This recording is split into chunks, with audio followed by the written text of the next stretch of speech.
বিশ্ববাজারে তেলের চরম সংকট ও আকাশ ছোঁয়া আমদানি ব্যয়ের কারণে বাধ্য হয়েই জ্বালানির দাম বাড়িয়েছে ভারত সরকার। যুদ্ধ চলছে মধ্যপ্রাচ্যে, কিন্তু তার সরাসরি আঘাত এসে লাগছে সাধারণ মানুষের দৈনন্দিন জীবনে।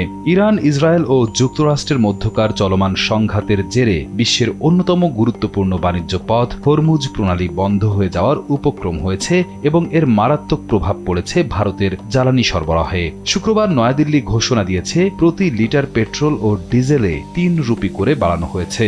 নতুন সিদ্ধান্ত অনুযায়ী এখন থেকে ১ লিটার পেট্রোল কিনতে ভারতীয়দের গুনতে হবে ৯৭.৭৭ রুপি। স্যান্ডেলিনা সো, রূপচর্চায় আভিজাত্য।